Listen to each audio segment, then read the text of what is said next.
Amigos, ¿cómo están? Bienvenidos a otro lunes con la primera infancia primero. Y en esta oportunidad tenemos un tema muy interesante y que realmente lo tocamos como algo muy importante debido a que creo que probablemente algunos de nosotros tenemos la confusión de lo que representa y significa, ¿no? Que es el método lúdico. Y nuestro tema es la importancia del aprendizaje social informal a través del juego. Realmente este es un tema muy importante porque para nosotros esto representa como la nueva dimensión del aprendizaje del niño y que no es nuevo porque ya nuestros filósofos antiguos ya lo manejaban como una herramienta para las enseñanzas. Lógicamente este es el tema que vamos a tratar con nuestra invitada que viene especialmente para hablar con nosotros de este tema. Está con nosotros Virna Vera. Ella trabaja, es voluntaria en proyectos lúdicos, tiene un amplio recorrido, ¿no? En estos temas, realmente la vamos a aprovechar al máximo porque a nosotros nos interesa dar a conocer este sentido de lo lúdico, de qué es y para qué es y cómo los profesores deberían estar preparados. También estará con nosotros la licenciada Pamela Rojas, psicóloga especialista en material educativo para el desarrollo infantil, en esta secuencia de juegos que sí educan de Kids House. Lógicamente estará con nosotros también Fernando Gamio, nuestro periodista, con las últimas informaciones relacionadas con la primera infancia. Y bueno, nosotros y también les queremos hacer recordar, por favor, que el 18-19 tenemos un mega evento y los invitamos a todos a participar vía chat presencial. Si es presencial, por favor, les agradeceré que se registren, que se inscriban, porque es muy importante vuestra participación, porque el tema siempre es la primera infancia, con los derivados políticos, sociológicos, las implicancias y todo aquello que se debe pensar en el niño para mejorar nuestro país. Bueno, ahora sí nos vamos directamente a hablar con Virna. Virna, muchísimas gracias por estar con nosotros. Ella es nuestra amiga querida y realmente no es ninguna extraña, es una persona que siempre está con nosotros, nos acompaña y por ello realmente le agradecemos. Virna, tu saludo y muchísimas gracias por estar con nosotros. No, por favor, gracias a ti. Y una alegría poder compartir este tiempo con ustedes. Gracias. En realidad nosotros tenemos aquí este tema que yo estaba señalando, ¿no? Este método lúdico, que pareciera que hay una pequeña confusión de lo que ello representa y significa y cómo es que se puede manejar, porque el método lúdico tiene su significado, tiene sus instrumentos, tiene sus herramientas, tiene toda una aplicación. Entonces, yo creo que lo estamos usando en una forma errada.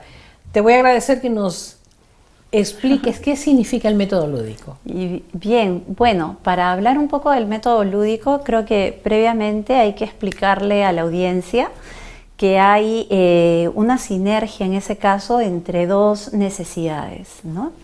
La necesidad de entender, del entendimiento y la necesidad de ocio o recreación. ¿Sí? Entonces, cuando se usa el método lúdico, es decir, usamos el ocio, parte del ocio, para que sinergice con entender. ¿Ya? Entonces, a ver, si lo pongo en forma simple, cuando se usa el método lúdico para entender o para que los niños, las niñas aprendan algo, ¿no es cierto? Lo que se está usando es una suerte de técnicas, herramientas, procedimientos estructurados, además, que van a posibilitar que de una manera amena, amable, divertida, los niños y las niñas aprendan algo, ¿sí? Pero lo que se ha hecho es extraer una parte, algunas cualidades, ¿no? Como puede ser la curiosidad, ¿no es cierto? La diversión, ¿no? O sea, del ocio para el entendimiento, ¿sí? Que hay algunas cualidades del entendimiento, es el pensamiento crítico, claro, la síntesis, algunas cosas de otro tipo. Lo que hay que reconocer en el método lúdico que está a disposición del entendimiento es que el entendimiento es primero, ¿sí? Entonces, muchas veces se pierde ocio, Cierto. se pierde lúdica, si se quiere, pero porque la idea es que los niños y las niñas aprendan, ¿sí? Entonces, no estás tomando todo el ocio, no podrías. El ocio como tal está en otro campo de necesidad y tiene algunos principios que en el aula no siempre se van a poder, o pocas veces se van a poder experimentar, ¿no? Tiene que ser un maestro con mucho manejo de la técnica, ¿no? Y lo que te comentaba un poco antes del programa, por ejemplo, el tema de la acción voluntaria, ¿no? Claro. O sea, para poder tener el ocio al máximo de su potencialidad, un principio es la acción voluntaria. Es decir, yo juego porque quiero, ¿no? Deseo hacerlo y participo en el juego. Pero en el momento en que en el aula se plantea una tarea, es esto. No es una que tarea. quieras o no, No, lo tienes que hacer. lo tienes que hacer. Hay una parte de disciplina. Si la maestra ha logrado hacer muy bien la fase de motivación, perfecto, porque el niño va a querer. Pero podría ser que no. ¿No es cierto? O sea, podría ser que no. Se puede dar. Se puede dar. Se puede dar. Igual lo va a hacer. Entonces, no se puede quitar del entendimiento la parte del trabajo, del esfuerzo, la disciplina, ¿no? Que son parte de este proceso de aprender, ¿no? Sí, aquí hay algo que me gustaría diferenciar, porque cuando se utiliza el término ocio, no es que el niño sea un ocioso, por favor, el término que nosotros... Lo que pasa es que con los términos lúdica, ocio, juego, como que no se ha captado la verdadera dimensión y significado de cada palabra. Claro. Entonces, como que, este es un ocioso, que viene de ocio, que es otro contexto y otro significado. Claro, en este caso ocio es casi un símil de recreación, ¿no? O sea, estamos hablando de ocio como una necesidad humana que hay que satisfacer. Y dentro del ocio está la curiosidad, la imaginación, la receptividad, la sensibilidad, la intimidad, ¿no es cierto? Entonces, el reequilibrio. Dentro del ocio está todos estos componentes que se dan cuando se juega. Claro. Sí, o sea, cuando se juega, es decir, cuando el niño y la niña puede establecer un acuerdo con otros niños o compañeros de juego para tener un objetivo, con reglas, con roles, que además eventualmente cambian, y experimentar un tiempo de disfrute. Y eso le da una serie de beneficios, ¿no? Entonces, claro, la sociedad, a través del consumo, pone para satisfacer esto espectáculos, claro, actividades deportivas, pone una serie de cosas en el campo, si se quiere, de lo que se puede adquirir, ¿no? Pero no siempre ha sido así, históricamente no siempre ha sido así. O sea, las personas se visitaban, los chicos jugaban en el parque, no había que hacer de esto un acto de consumo, sino que se podían recrear. Era un proceso natural cuando no existía tanto que ahora se tiene, como es la televisión, sí, tanto estímulo. Las famosas tiendas, sí, que te ofrecen así a diestra y siniestra con ofertas miles, sí, ¿no? Sí. Claro, y eso también es muy, se vincula mucho con la parte de poder dosificar, ¿no? Dosificar ese consumo y valorar también en zonas alejadas o rurales, por ejemplo, como elementos más simples, no tan sofisticados o con tanto detalle, le van a permitir a los niños y a las niñas religar al máximo. Exacto. O sea, unir el mundo de la realidad con el mundo de la fantasía, ¿no es cierto? Porque un palo que no sea peligroso, que no tenga punta, ¿no es cierto? Sino puede ser una espada, pero también puede ser una valla para saltar, y también puede ser una tira, una vara, o sea, puede para apoyarse y jugar, o sea, puede tener tanta variedad y tener tantas posibilidades de reinvención, que eso está cultivando la imaginación, ¿no? Entonces, todo eso está en la necesidad humana del ocio, ¿no? Entonces, pero en el momento de aprender, eso se usa con un método, es lo que se llama juego aplicado, ¿no? Es el campo donde se utiliza para hacer estos juegos de mesa, muchas veces materiales concretos, que van a posibilitar dentro del aula que los niños y las niñas tengan condiciones óptimas para aprender. Pero en sí mismo el material solo no lo hace, ¿no? Claro. O sea, el niño tiene que estar en buenas condiciones. Tiene que estar involucrado. Involucrado, ¿no? sano, ¿no? Tiene que haber tomado su refrigerio escolar, tiene que tener una maestra que también sepa facilitar, ¿no es cierto? Haya planificado bien la sesión y haya podido motivar bien y sepa ponerse como de costado, ¿no? En la lúdica se le llama ubicación tangencial, ¿no? Pueda ponerse de una manera tal que no perturbe el juego. Que no interfiera. Claro, ¿no? que no lo corte, ¿no? Que no corte todas las posibilidades que esto da al aprendizaje. Sí. ¿Cómo se da, no el aprendizaje, sino la aprehensión del conocimiento a través de este sistema? Porque se da sinapsis.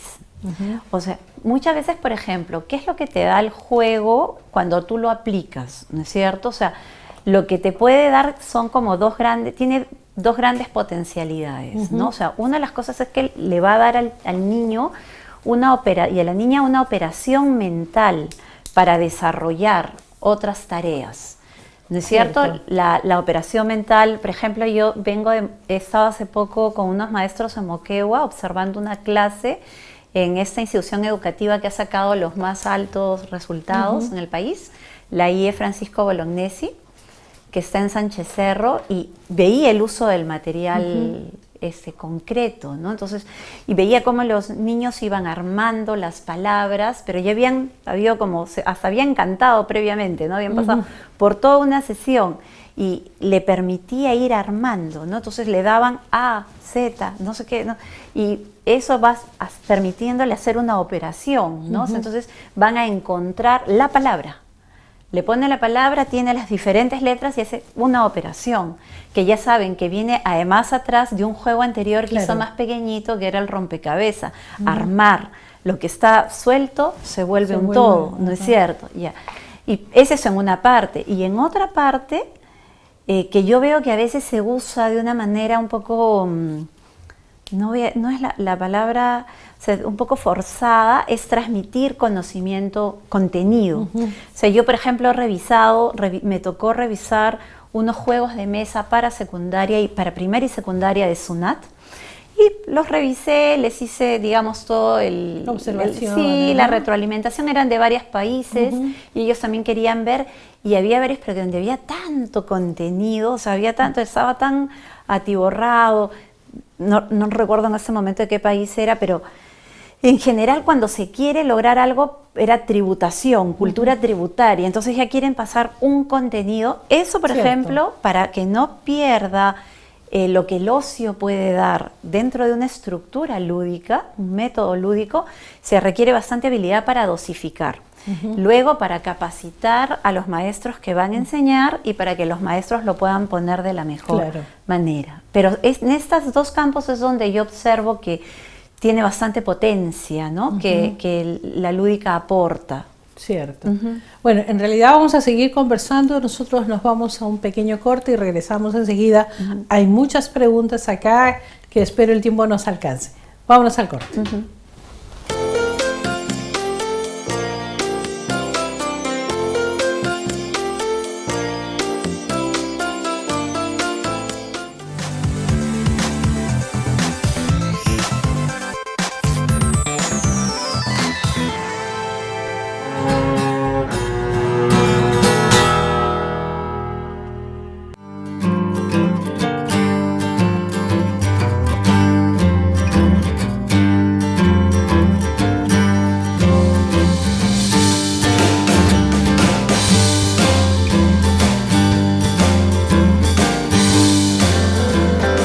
Es importante invertir en la primera infancia porque es justamente en esos años en los que el niño sale a conocer lo que es el mundo, sale a darse cuenta o a ver qué cosa es lo que lo está rodeando. Y si ellos salen y ven violencia, y ven tristeza, y ven en la cara de sus padres angustia, dificultad, pues ellos van a pensar que justamente de eso se trata la vida. Es justamente por eso que todos debemos preocuparnos e invertir en la primera infancia.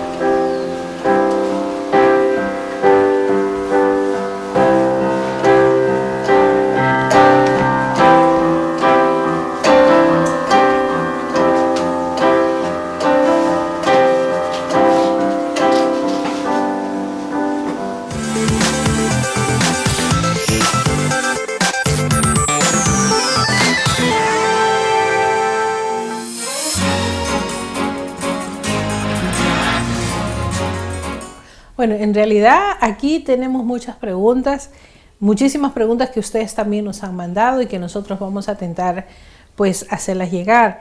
Y una de ellas está relacionada si es que este método lúdico está relacionado o tiene algo que ver con la edad de los niños. Entonces, y no solamente si tiene que ver con la edad de los niños ya para aprovechar el salto. Y la otra pregunta es cuando un niño nuevo llega a una escuela, a un centro que utiliza este método, cuando llega esta primera impresión que recibe el niño de acuerdo a la edad y también del potencial del propio niño, ¿se queda grabado y él puede procesar esta información? A ver, sobre la primera parte de la edad, la primera pregunta, ¿no? O sea, sin duda cuando se diseñan procesos lúdicos para el aprendizaje, hay que considerar la edad, ¿no? O sea, los niños según la edad van a tener más preferencia, los va a animar más, va a capturar mejor su atención determinados juegos y recursos o materiales a usar que otros. En síntesis, a más edad hay más desafío. Tú eres pequeñito, uno es pequeñito, el niño o la niña es pequeñita y el balanceo va a ser suficiente. Con un poco más de edad va a querer el volantín. Claro. ¿No es cierto? O sea, y luego ponerle a ese volantín otro desafío más, ¿no es cierto? Entonces, eso también es una cosa que se ve en el método, ¿no? O sea, tiene que estar de acuerdo a la edad. O sea, en el ocio, por ejemplo, los niños usualmente van pasando de juegos más libres a juegos más estructurados. O sea, de juegos que cuando son muy pequeños pueden ser solos, autónomos, digamos, personales, y también luego ya en grupo, con más reglas, con más normas, con objetivos, va estructurándose más, es decir, va viendo más ludus, o sea, va viendo más lúdica, en lo que porque hay más estructura y más capacidad de poner orden, ¿no es cierto? Y ese es un principio de la lúdica también. Una de las razones por las que la lúdica existe como fenómeno social y se considera así, es que se transita del caos a un orden, ¿no? Entonces eso hay que irlo viendo de acuerdo a la edad, ¿no? Que los niños lo vean. Y la experiencia de un niño una primera vez sí puede ser muy significativa, puede serlo, ¿no es cierto? Pero digamos no es que siempre tiene que ser así, depende del propio niño y del propio niño entorno, y ¿no? del proceso que se dé, ¿no es cierto? O sea, hay más posibilidad de que una actividad sea lúdicamente significativa si se cumplen todos los principios, ¿no? O sea, por ejemplo, hemos visto alguno entre la primera secuencia y esta, hemos conversado de algunos principios, quizás sin explicitarlos, ¿no? El tema un poco de la acción voluntaria, el desear hacerlo, que jugar, el niño quiera jugar. Exacto. ¿No? El otro era el tema del religue, que la actividad permita pasar de la realidad a la imaginación, ¿no es cierto? A ese mundo donde tengo una concentración total en la imaginación. El desarrollo de lo cognitivo. Exacto, ¿no? También, ¿no? Que va a dar como efecto, ¿no? El desarrollo de lo cognitivo. Pero, por ejemplo, hay un principio muy importante para que algo sea significativo y es la amorosidad, la mirada amorosa.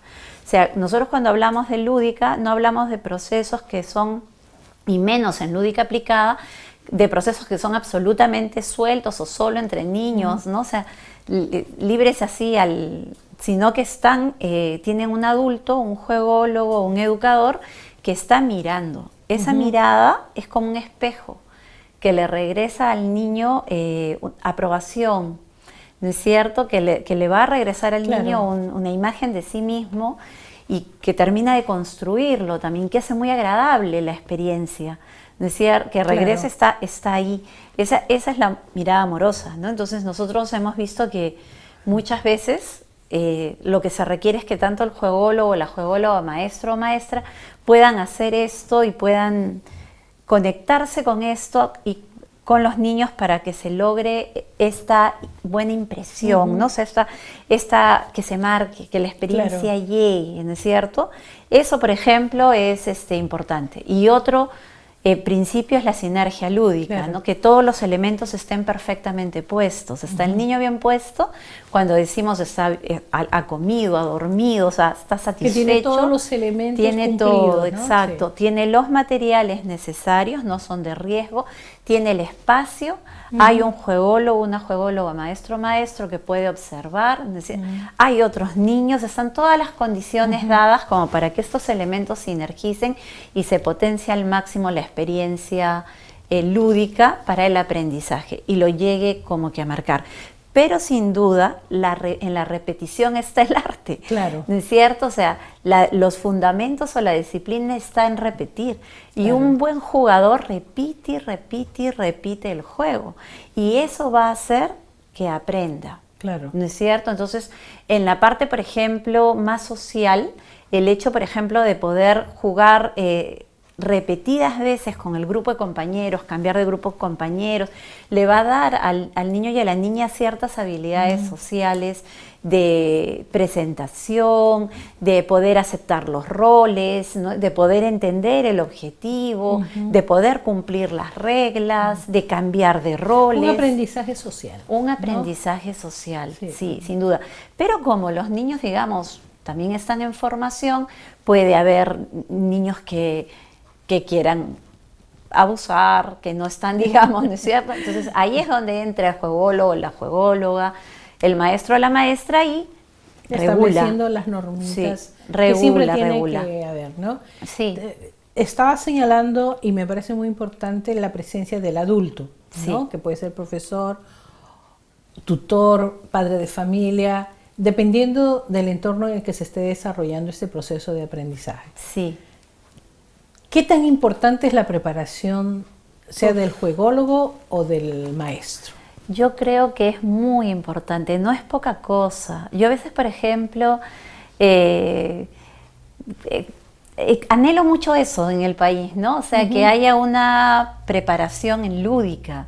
Porque ¿no? es muy poco lo que tenemos, ¿verdad? Acá no hay. No. ¿No? O sea, es porque vienen grupos de fuera y forman, o porque nos vamos a formar fuera, ¿no? Pero digamos, dentro, por ejemplo, de la educación física, la lúdica no está. No le he visto. No está en la currícula. Ni siquiera en la currícula como parte de un proceso de aprendizaje para educación inicial. Cuando me ha tocado trabajar en Depor Lima, por ejemplo, con muchos compañeros que son educadores físicos, y yo les planteaba el tema del juego, de la lúdica, a ellos les llamaba mucho la atención.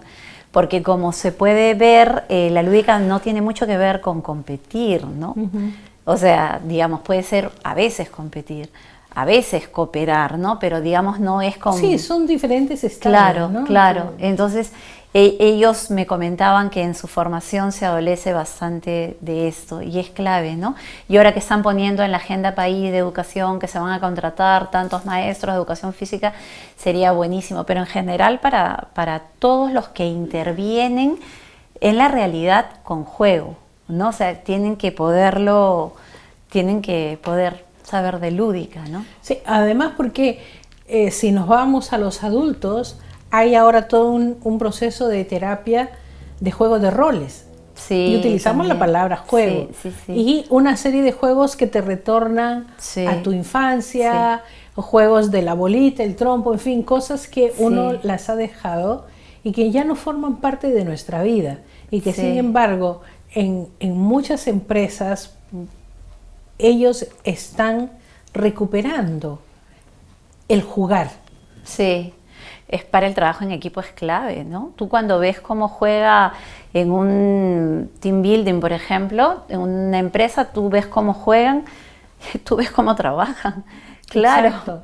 Ahí tú los ves, ¿no? O sea, y hay toda una combinación de relación entre los trabajadores y los jefes también. Sí, sin faltar, pero claro. se cumplen las normas, ¿verdad? Claro, porque hay roles, pero no necesariamente, pero no jerarquías, y además porque los roles se cambian, ¿no es cierto? En el juego uno cambia roles, eres ladrón, eres policía, ¿no es cierto? Eres el que chapa, eres el que va a ser chapado, o sea, hay todo este cambio. En cambio, en las estructuras, en los organigramas más rígidos, esto no se da. Entonces, también ellos tienen que poder saber recrearse, ¿no? Pero tú ahí ves cómo jugaron, ¿eh? Cierto. Tú ves cómo jugaron de chicos, ¿no? Ahora, en las intervenciones educativas o sociales, cuando se usa el juego como recurso, por ejemplo, lo que hay que poder hacer no solo es que el niño o la niña juegue, cuando son más grandes adolescentes, sino que a partir de ese juego elabore un lenguaje de la experiencia que ha tenido y de cómo eso se aplica a su vida. Claro. El maestro, juególogo, juególoga, maestra, psicóloga, no sé qué hace esto, tiene que tener una capacitación, es fino y es delicado, porque tiene que conocer de la lúdica y tiene que conocer de la experiencia del niño, ¿no? Entonces, de la experiencia de vida, tiene que conocer del contexto, tiene que poder tener los recursos y acompañar este lenguaje que se va desarrollando, ¿no? Sí, y esto se puede aplicar también en este proceso del aprendizaje formal, a través de la lúdica. Por ejemplo, tenemos al profesor con el alumno y al enseñante con el aprendiz. Entonces, son dos paralelos que caminan juntos con un mismo propósito. Sí. La lúdica es su mejor amigo para que este proceso de aprendizaje formal se dé en buenos términos. Yo creo que es una buena, si lo usan como método aplicado, es una buena herramienta. No es la única, digamos, pero es una buena herramienta, pues una herramienta que relaja, ¿no es cierto? Que establece una relación de disciplina amable, que establece una relación no intimidante, ¿no es cierto? Eso me parece que es lo que va a crear un ambiente de grupo más organizado en el aula, ¿no? Que ellos puedan también tener, dentro de ellos poder trabajar en conjunto a través del pretexto de estos juegos aplicados o de este método lúdico.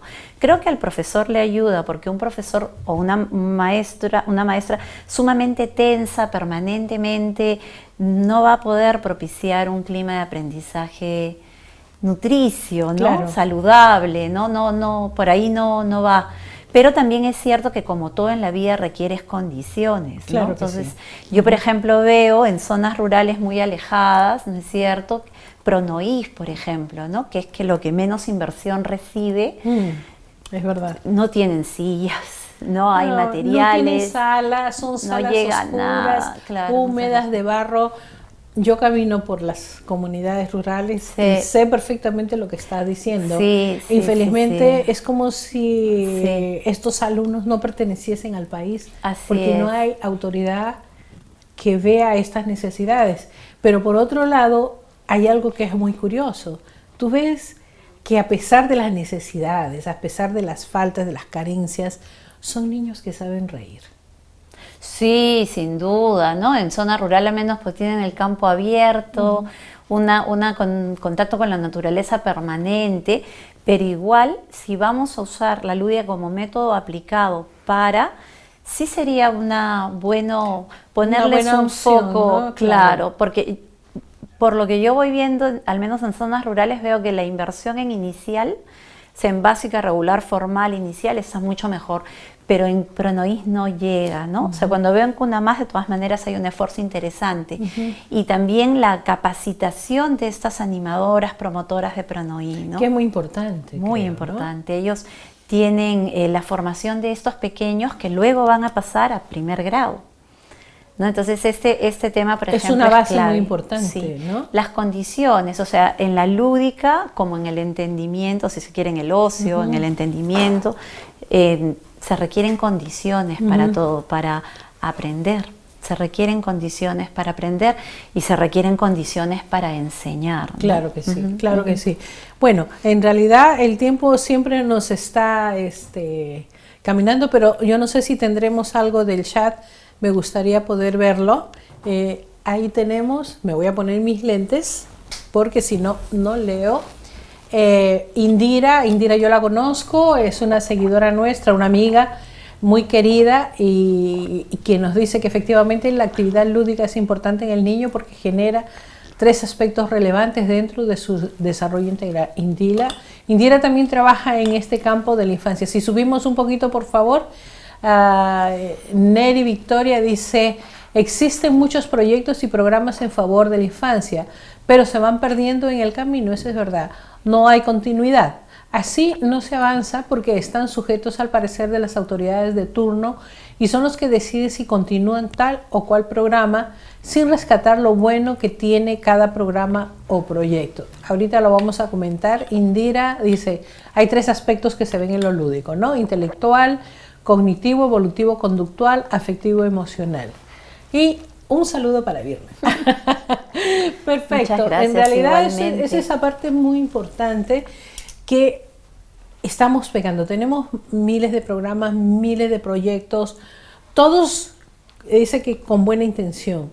El asunto es que cada vez que se comienza algo, se anula lo otro.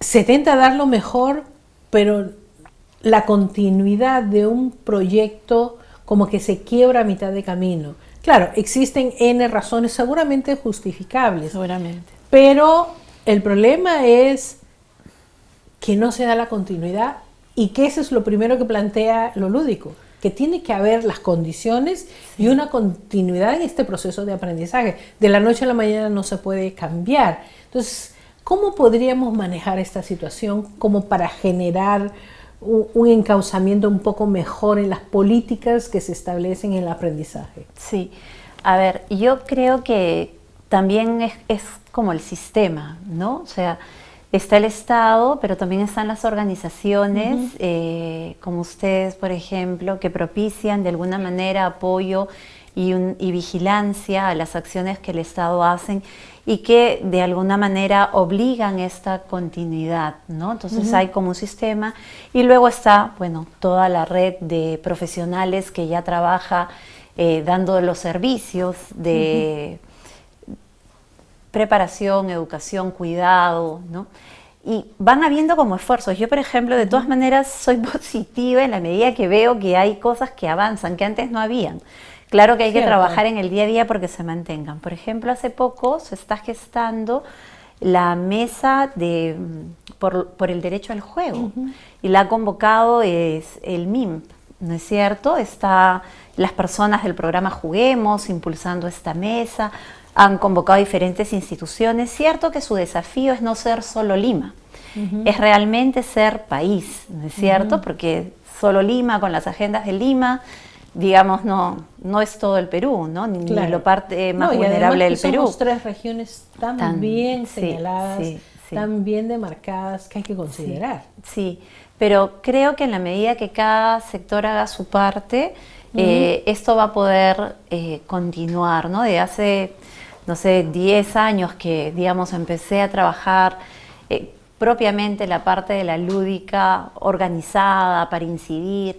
Ahora ya ver que el Estado se propone hacer una mesa desde uno de los sectores que trabaja derechos del niño y todo lo demás, ya por ahí para el campo de las políticas y para visualizar esto como derecho, digamos, es un avance, ¿no? Sí, sí, es muy importante realmente ver que, o sea, porque no podemos ser también tan negativos, y honestamente yo voy siempre por lo positivo. Sí. O sea, ok, normalmente no digo esto está mal, lo digo es menos bueno. Es menos bueno. Es menos bueno porque realmente no podemos estar sacrificando todo el tiempo y ser tan negativo. Sí. Y porque además lo que acabas de señalar me parece muy importante.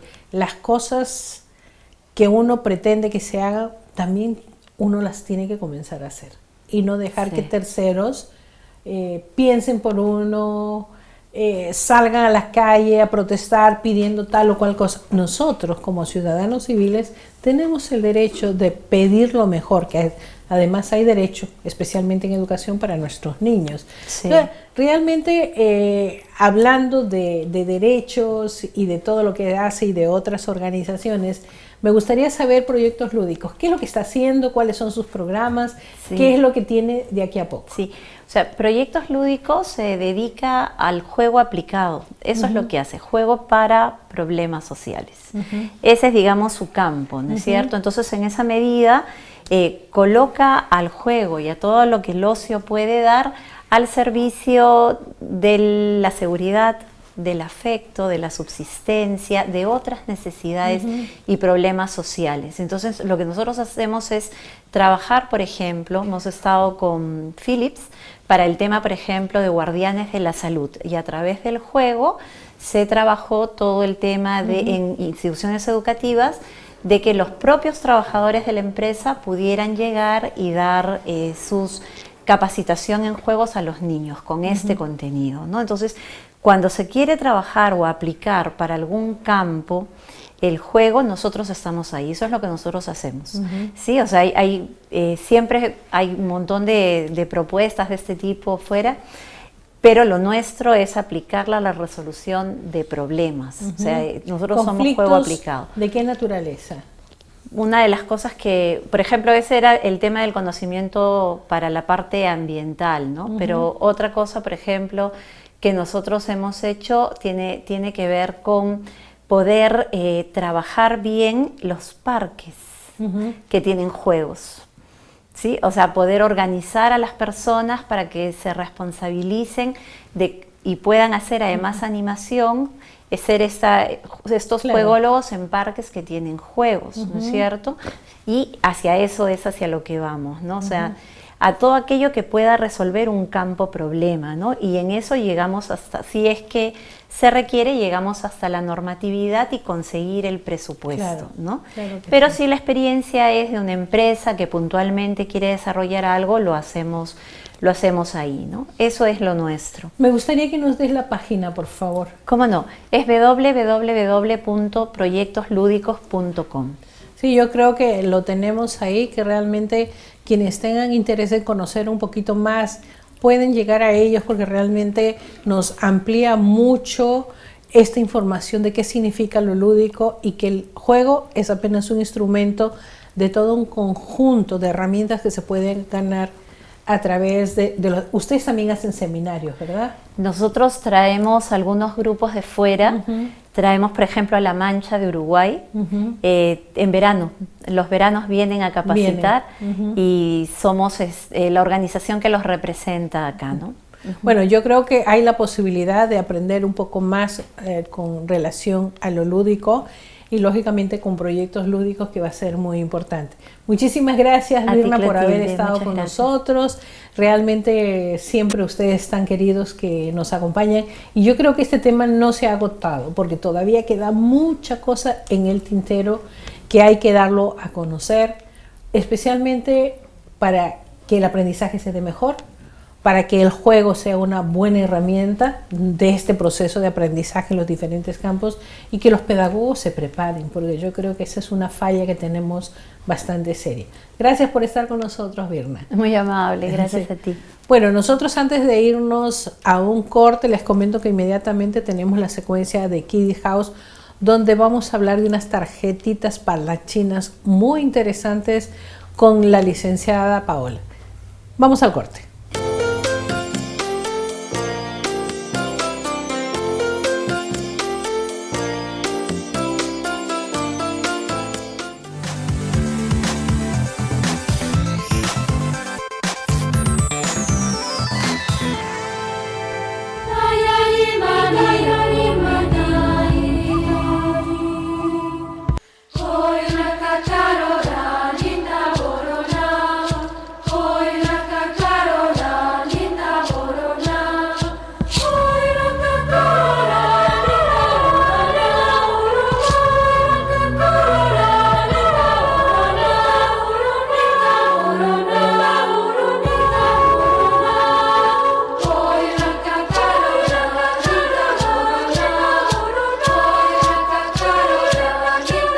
Te esperamos este 18 y 19 de septiembre en el tercer encuentro nacional, porque la gobernabilidad y responsabilidad social y política requiere que todos estemos comprometidos con la primera infancia.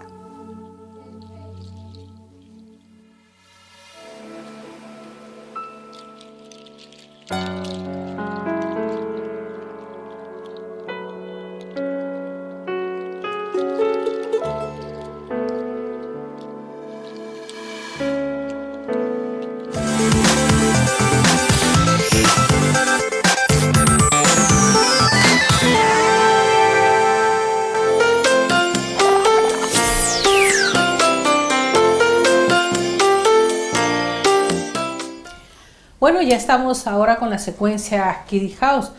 Recuerdan que esta secuencia se llama Juegos que sí educan de Kiddie House. Realmente para nosotros es muy importante poder presentarles a todos los papás, los tutores, los profesores, ¿no? Este tipo de herramientas, porque son herramientas importantes para que nuestros niños tengan y reciban esta estimulación temprana, y los adultos también podamos aprender, regresar a nuestra infancia a través de estos juegos, enseñando a nuestros niños. En realidad, para hablar de este tema, pues no soy yo, es nuestra especialista que Kiddie House nos ha mandado, y es la licenciada Pamela Rojas quien nos va a hablar de este tema y explicarnos qué significa el juego que hoy día van a presentar, que son las tarjetas parlanchines. ¿Cómo estás, Pamela? Bienvenida, danos tu saludo. Hola, ¿qué tal? Bueno, en este caso hemos venido a presentar lo que son las tarjetas parlanchín, que el lema es tarjetas parlanchín no dejarán de hablar. Es decir, estas tarjetas pueden ser utilizadas tanto por mamitas, por terapeutas y por maestras. Estas tarjetas nos van a permitir un mejor alcance de lo que es la estimulación del lenguaje de nuestro pequeño, ¿verdad? Como bien sabemos, tenemos diferentes etapas de comunicación del niño. En una es la etapa prelingüística y la etapa lingüística del niño. La etapa prelingüística del niño es a partir de los 0 meses hasta el año, y la etapa lingüística es a partir del año. Este material va a ser utilizado mayormente en niños de 2 años, ¿no? Porque ya son niños que tienen mayor comunicación más fluida y un buen alcance que se puede lograr con cada uno de ellos. Los beneficios que nos brindan las tarjetas parlanchín es que estimula el lenguaje tanto verbal, que es en este caso el lenguaje oral, y el lenguaje no verbal, que es a través de emociones, de gestos, ¿no? Está vinculado con situaciones de experiencias de cada uno, de que se viven a diario con cada uno de los pequeños.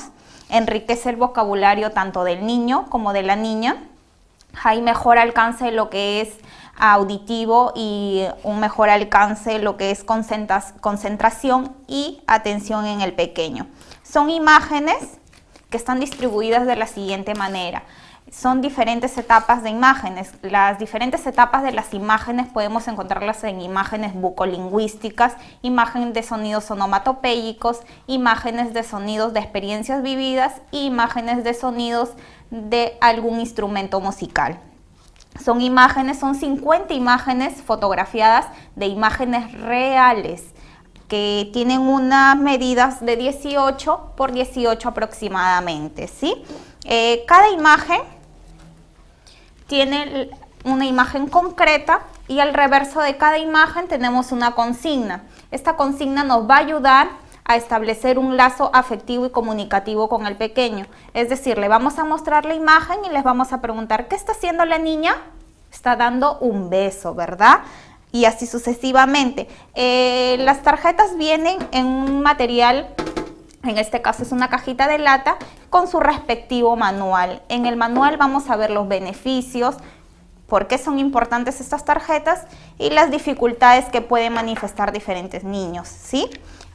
¿Una consulta, una duda que usted desea tener? Sí, lo que pasa es que yo estaba revisando, porque realmente a mí me parece que son importantes. Yo tengo un juego acá bastante interesante relacionado con esta estimulación temprana. Veo una serie de figuras, una serie de diseños, expresiones que seguramente a todos ustedes les va a llamar la atención. Pero mi pregunta es, de acuerdo a mi desconocimiento, por favor, me gustaría saber de qué edad a qué edad se pueden utilizar estas diferentes tarjetas. Porque hay animalitos chiquitos que yo me imagino que son para los niños más chiquitos. La capacidad de comprensión de los niños hay que también tener en cuenta, ¿no? Porque hay una serie de expresiones que algunos niños van a entender, y hay que considerar el propio desarrollo de cada niño. Entonces, ¿cuál sería el indicativo especial para saber los mamás, los tutores, en fin, quienes vayan a hacer esta estimulación, para tener como orientación esta guía? A ver, perfecto. La edad recomendable que se utilizan estas tarjetas es a partir de los 2 años, pero si le mostramos a un niño de 1 año la imagen, el niño va a quedar con una imagen fotográfica, es decir, el pequeño va a relacionar toda estimulación que vayamos a reforzar a partir de los 2 años con esta imagen, ¿sí? ¿Otra pregunta? Sí, a mí me gustaría saber, por ejemplo, porque de 0 a 5 años hay todo un proceso evolutivo del niño en su proceso de aprendizaje, de desarrollo, de comunicación social, ¿no? Con estas tarjetas, ¿qué se estimula? Estamos estimulando un mejor alcance de lo que es el lenguaje. Así el niño no va a tener problemas en lo que es más adelante un lenguaje poco comprensible, porque lo que queremos lograr con estas tarjetas es que el niño tenga un mejor desenvolvimiento y un mejor conocimiento de cada una de las imágenes mostradas. Es por eso que va a ayudar a estimular al niño a través de actividades tanto físicas como motoras del pequeño. Hay una cosa que me gustaría mucho saber, por ejemplo, estás hablando de todo, porque acá hay un proceso cognitivo, hay un proceso psicológico, hay un proceso lingüístico que es muy importante, ¿no? Y respetando el propio desarrollo del niño, en estas imágenes podríamos dividirlas por edades y, por ejemplo, de 0 a 2 años estas se deberían utilizar más, de 2 a 4 años estas se deberían utilizar más, porque hasta los 5 el niño ya tiene un lenguaje bastante grande. Además hay otra cosa que creo que los papás se van a frustrar, voy a cambiar de figura para que vean los diferentes tipos de figuras que tenemos. Cuando los papás empiezan a sentir que el bebé empieza a hablar, a hacer sonidos guturales, empiezan a emitir esos sonidos, comienzan, ay, mi bebecito, ta, ta, ta, ta, ta, ta, cosa que a mí me parece como un poco minimizar la capacidad del niño, y el niño es mucho más capaz de lo que nosotros creemos. Entonces con eso se cierra ese lenguaje de bebecito no tan desarrollado que los adultos adoptamos cuando queremos comunicarnos con nuestros niños. La comunicación que se debe establecer con el pequeño debe ser una comunicación fluida y comprensible. No podemos hablarle al pequeño, ¿qué estamos viendo acá? ¿Una vaquita? No, ¿verdad? Tenemos que hablarle de forma correcta. ¿Cómo hace la vaca? Mu. De esta manera, el niño va a tener un lenguaje mucho más comprensible y se va a explayar de acuerdo a las imágenes mostradas. Ok, otra cosa que también quisiera saber y sobre todo acentuar, ¿no? Porque muchas veces por la comodidad, porque pensamos que entendemos fácilmente, ¿no? Todo esto tiene un manual. ¿Qué tan importante es que los adultos que vamos a manejar este manual, que es muy específico y que no es un manual elaborado a priori, sino es un manual elaborado por diferentes tipos de investigaciones que han realizado en Kiddie House, en el departamento de investigación con psicólogos, con docentes y con otro tipo de profesionales que ayuden y apoyan a desarrollar este manual? Entonces, ¿cuál es la recomendación del uso de este manual? Las recomendaciones que se deben usar ante cualquier producto de Kiddie House es que primero tenemos que leer el manual. En el manual nos va a transmitir un cuadro donde están dividido por diferentes áreas evolutivas el lenguaje que va transcurriendo el niño al pasar del tiempo, ¿no? Este manual consta de diferentes etapas que está mucho más explicado, está más detallado y está correspondiente a las diferentes áreas y las tarjetas que forman las diferentes áreas del manual. Perfecto, realmente esta era la parte central que nosotros necesitábamos. Entonces yo creo que es el momento apropiado para que cuando nosotros adquiramos cualquier tipo de juguete que Kiddie House ofrece, vamos a saber que tenemos un material estrictamente estudiado, evolucionado, inclusive practicado, porque este es el material y herramienta que vamos a tener con nuestros niños. Realmente les agradecemos mucho. No sé si tienes un mensaje final, por favor. No se olviden, papitos, que las tarjetas Parlanchín, su niño no dejará de hablar. Cualquier consulta o inquietud que usted pueda manifestar, nos puede escribir al correo de consultas@kiddiehouse.com o también visitarnos en las diferentes tiendas que tenemos, en este caso que son las tiendas de La Victoria, San Miguel y una pronta a aberturarse que es la tienda de Surco. Muchísimas gracias, realmente agradezco que hayas estado con nosotros. Esta secuencia no solamente se va a delimitar a mostrar los juguetes ya existentes, sino vamos a hablar también de proyectos futuros que son importantes para desarrollar la estimulación temprana en nuestros niños. Así que muchísimas gracias a Kitty House por habernos mandado a Pamela, quien nos ha realmente abierto este camino de cómo enseñar a hablar a nuestros niños, pero de una forma correcta. O sea, realmente el minimizar la capacidad de aprendizaje de nuestros niños no necesariamente es muy saludable, porque minimizamos su capacidad de comprensión, que es mucho más grande de la que nosotros los adultos pensamos. Bueno, y ahora sí nos vamos a un corte. Gracias por estar con nosotros, Pamela, Kitty House, les agradezco mucho por estar aquí. Y ahora sí, nos vamos a un corte.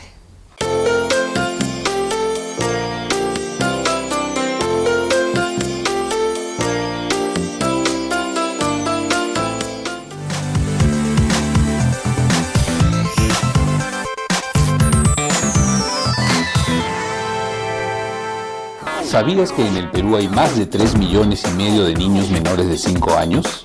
¿Sabes cuántos de ellos están desnutridos? ¿Cuántos reciben educación inicial? ¿Cuántos viven en hogares sin luz ni agua potable? ¿Cuánto de presupuesto se asigna para solucionar estos problemas? ¿Y sabes cuánto se ejecuta? Esta información y muchos otros datos relevantes están en el Infobarómetro de la Primera Infancia, una herramienta virtual que muestra estadísticas con rostro humano a nivel nacional, regional, provincial y distrital. ¿Quiénes son? ¿Cuántos son? ¿Dónde están? ¿Qué hacer?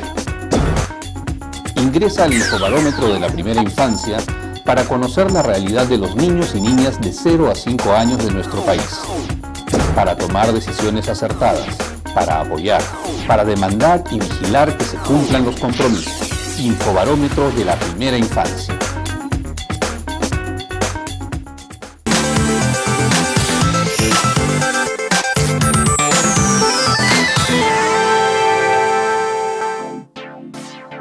Salgalú TV Online regresa con una renovada programación,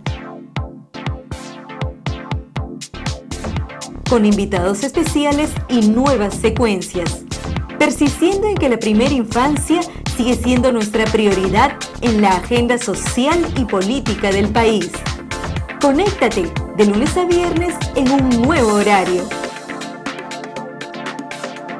Participa en vivo a través del chat, llamadas telefónicas y videollamadas. Juntos comprometidos a ser partícipes del cambio. Salgalú TV Online, comunicación que nos acerca.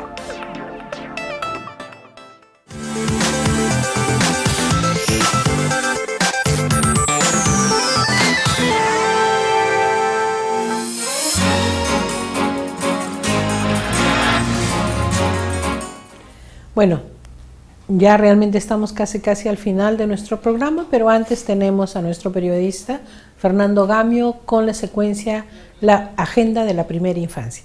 Adelante, Fernando. Muchas gracias, señora Coti. Bueno, bienvenidos al segmento de la Agenda de la Primera Infancia.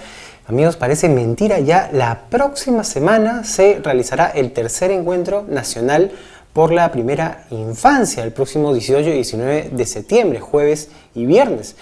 Y bueno, les tenemos algunas novedades respecto a este encuentro, y es que, por ejemplo, la presidenta del Congreso, Ana María Solórzano, confirmó su participación en este encuentro como integrante de la Mesa de Trabajo sobre la Protección y Violencia contra la Infancia, que va a agrupar a una serie de organizaciones de la sociedad civil que vienen preparando una campaña contra la violencia infantil, de la cual ya conocerán justamente en el tercer encuentro. Otra novedad es que el ex premier de la República, César Villanueva, y también expresidente de la Asamblea Nacional de Gobiernos Regionales, también, confirmó su participación, ya que será panelista en la mesa La Infancia en la agenda política y las elecciones regionales y municipales. Y curiosamente, quien coordina esta mesa, quien va a coordinar esta mesa, él es también el ex premier Salomón Lerner Guitis. Y también se espera la participación de otros ministerios de diversos sectores. Otra novedad es el conjunto de instituciones que se están uniendo como socios estratégicos para el tercer encuentro nacional por la primera infancia. ¿Y quiénes se han unido? El Fondo de Naciones Unidas para la Infancia, UNICEF, el Ministerio de Desarrollo e Inclusión Social, la Mesa de Concertación para la Lucha contra la Pobreza y el Consejo Nacional de Educación, entre otros, que se han unido a este esfuerzo que estamos preparando en Inversión en la Infancia para este 18 y 19 de septiembre. ¿Qué más tenemos? También la próxima semana, del 15 al 19 de septiembre, se va a realizar el tercer encuentro nacional de niños y niñas indígenas y afroperuanos, el TINCUI 2014. Como ustedes recordarán, TINCUI significa encuentro, reunión, y van a participar alrededor de 135 niños y niñas agrupados en 33 delegaciones de diversas regiones del país. Y bueno, es un evento organizado por la Dirección General de Educación Intercultural, Bilingüe y Rural del Ministerio de Educación. ¿Qué niños van a estar? Van a estar aquí en Lima reunidos niños y niñas aymaras, achuares, ayánicas, aguajunes, cachinahuas, ejas, quichuas de la Amazonía, quechuas de la zona andina, maijunas, una serie de diversas partes del país, incluyendo del norte, también de Tumbes. Y es que este evento se realiza para identificar, recoger e incluir las voces, opiniones, necesidades y aspiraciones de los niños y niñas de los pueblos originarios y afrodescendientes. Así que esté atento al TINCUI 2014, que se va a realizar del 15 al 19 de septiembre. Bueno, como vemos, la próxima semana va a ser una semana muy cargada, muy llena de novedades, así que a estar atentos al tercer encuentro nacional por la primera infancia y también, por supuesto, al tercer encuentro nacional de niñas y niños indígenas y afroperuanos TINCUI 2014. Conmigo será hasta la próxima semana. Gracias, Fernando, como siempre tan puntual y tan preciso. Y sí, insistimos en nuestra invitación en que todos podamos participar en este evento que se va a realizar el 18 y 19 de septiembre en la Católica, y yo creo que vale la pena que todos participemos. Si no pueden en forma presencial, yo creo que vía chat se podrá hacer. Bueno, amigos, muchísimas gracias por haber estado con nosotros. Agradecemos a la Fundación Bernard Van Leer, Alter Latina, y la Fundación Telefónica, que nos permite llegar a ustedes. Mañana este programa se repite y lógicamente no se olviden que el miércoles tenemos opinión, el jueves diálogo abierto, ya puntualizando temas relacionados con este tercer encuentro. Estamos a las vísperas y lógicamente los invitamos a todos a que participen con nosotros a través de sus diferentes ideas, planteamientos, siempre son bienvenidos. Bueno, el próximo lunes tendremos otro tema, otros invitados, siempre nosotros guiándonos por la decisión, deseo y opinión de ustedes. Muchísimas gracias.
Te esperamos este 18 y 19 de septiembre en el tercer encuentro nacional, porque la gobernabilidad y responsabilidad social y política requiere que todos estemos comprometidos con la primera infancia.